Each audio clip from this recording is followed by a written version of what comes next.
It's my feel-good breakfast show. Welcome back to what I am beginning to understand is probably the most important conversation we can have all year. On the 9th of August, the hashtag Give Her a Crown initiative driven by the Change Collective Africa was born, through which the public could share the crown with a woman in their own lives. And their main objective is to highlight the stories of all women through arts and the incredible power of storytelling. And joining us now to share more about this is singer and songwriter and storyteller herself, Zolani Mahola, the one who sings and the one who we love. And she is serving as the official ambassador and then a phenomenal woman being recognized by the initiative sustainable textile designer Sindiso Khumalo. Lady, I love the way you're nodding your head in appreciation of one another. Zols, I don't think it's any big secret how much I love and adore you. I also love you. Just love. Just love is abounding. There's a lot of love here. You've got to understand that. It's getting bigger. But it's because you use this incredible voice that you have, no pun intended, to drive something that's really important in the country at the moment. And as I said, this probably is the most important, even over and above COVID. This is probably the most important time. Yeah, well, it has been called the shadow pandemic, gender-based violence, for sure, and that's not without reason, for sure. Well, we've had a situation where you take an abusive situation, that cycle, and now lock it in a room for 3 months, and you can only imagine what's happened in that space. But why have you now lent your voice to Absolutely. This? I'm so excited. I mean, I'm excited to use, Graham, thank you for recognizing, I'm excited to use my voice for things that matter to me. I've been in the industry now for nearly 2 decades, and I'm only getting stronger and stronger in terms of who I am, you know, and really what I want to stand for. So myself as a survivor of sexual abuse in childhood, it makes a lot of sense for me to be linked to this campaign, particularly with it being a storytelling platform. As you say, I am a storyteller. So the hashtag Give Her a Crown campaign recognizes women in our lives who we respect and we love, who we've made a big difference in our lives, whether we know them or not. You know, whether sure. And what we're encouraging people to do is we encourage them to use the hashtag Give Her a Crown on their own social media platforms. So on your Facebook, on your Instagram, mention the story of a woman that has meant something to you, you know. So we're wanting to change the narrative of women in South Africa, basically. There she sits, wearing her crown. There she sits. No pressure. So we know on one side of your life, you are into sustainable textile designs. But you are spreading a very different philosophy when it comes to women empowerment and education. Embrace Dignity. This is the NGO that you are representing, and it sounds like you're doing some very powerful and I would imagine very harrowing work.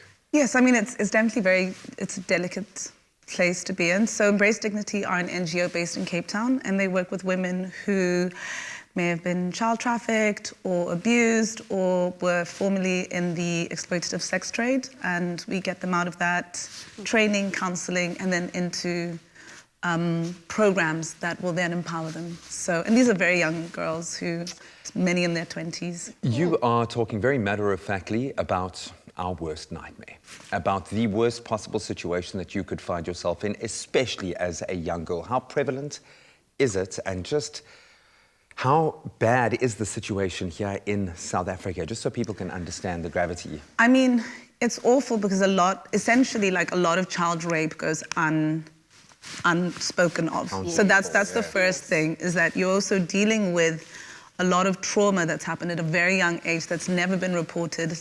The person may still be living in the family unit, you know, and you're having young girls who've actually just had very harrowing experiences and having the post-traumatic stress of that come through much later in their lives. However, I feel like it's essential to have hope, and it's essential to do second chapters, and that's essentially what Embrace Dignity do. And I think essentially, if you can give everyone who's had that traumatic experience hope, then you're going to change the status quo. You're going to change what happens to that person's life, and that's essentially what we're trying to do.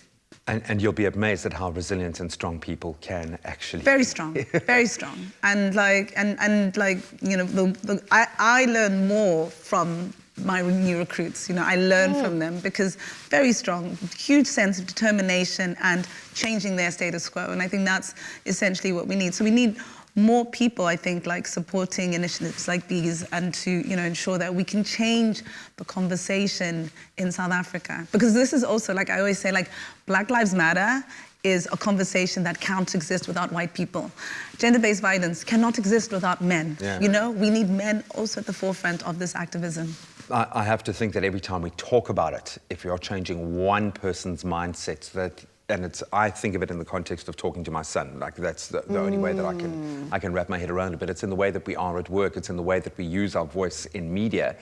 Now, when you take your considerable bag of tools and apply it to this, how do you introduce this element into your storytelling? How do you get people to emotionally connect with what's going on here and make it powerful? How are you wanting to use your skills? I think a big theme that I've been hearing now since you've been talking to Tracy Going and since Sindiso, what Sindiso just said, there's a theme about reclaiming your story. Yeah. You know, that's a massive thing. You know, I mean, I think so many of us, and Tracy spoke so eloquently about this. You know, particularly if you've been a survivor of abuse and violence, there is a big need for you to change your own narrative and reclaim your story. So I think that there's one of the gifts, and Sindiso and I were talking before we went live, of the pandemic, if you have been fortunate enough not to have been devastated by it, is that there has been the opportunity to really focus on what's important to you, you know, and what, not just what your legacy is, but what impact you're going to be making in your own life, in the lives of those around you, and I think as a species, you know, for humanity. Completely. For Feels sure. like there's very little superfluous anything left in you. We've done away with the fluff, and now if it's there, it's real and it's authentic. Absolutely. Oof. How do you stay motivated? I understand the need is there, and I understand that people need to be continuously looking to address this, but on a personal level, how do you remain strong enough and motivated to keep doing what you're doing? Because surely this I have must a daughter. leave you... Oh, there we go. I have a daughter, and I have nieces and cousins and so many children, like, yeah, but essentially I have a daughter, and I want to ensure that the world she's living in isn't the one of fear that we are living in right now. Like, I want to change the dynamic for her and all her peers and all that generation, you know, and I think that's essentially, that's what keeps me motivated, is my daughter, my kids. I want my son also to be in a world where men, like, you know, men respect women, all men. Because there's a lot of men who respect women, but we want all of them to respect us. Must become the norm. And our bodies. Zols, you wrote a song, a very powerful song, Remember Who You Are. That's right. And that already hits me and makes me a little bit emotional just thinking about it in the context of everything that we've been through. But what was that songwriting process like? Do you feel better? Yeah, I do feel better. I mean, I've been going through a process of really remembering myself and my own identity. So this song is very directly linked to that process. And the song was absolutely inspired by this campaign. What I do want to say about the Give Her a Crown campaign is, you know, I love the full circle of what Cynthia is saying with embracing dignity of the women then coming to a process of creating at the end of the process. With Give Her a Crown campaign, the proceeds of 16 crowns being made by 16 different designers that are being sold during these 16 days of activism. The proceeds are going towards creating a transformational educational program that is going to be taught in schools. Wow. Yes, for gender equality. So it's going to the next generations. So I really love this about this campaign. So what people can do to get involved, really check out the pages, the Facebook page, Give Her a Crown, SA, and Instagram, and tell the stories, you know, tell the positive, beautiful stories, and use that hashtag, Give Her a Crown. And go drop $1 million on a crown. Please. Yes. Go do it. Sindiso, thank you so much. Thank Zolani, you. Absolutely adore you. Thank you so much for being here, using your voices and using our platform. If you'd like any more information on the hashtag Give Her a Crown initiative and also want to bid on one of the crowns being auctioned for a great cause, a phenomenal cause, then head over to giveheracrown.co.za.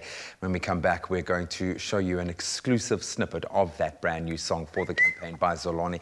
Zolani, of course, who is the one who sings, and remember wwho you are, I think is going to resonate with you as much as it will with us.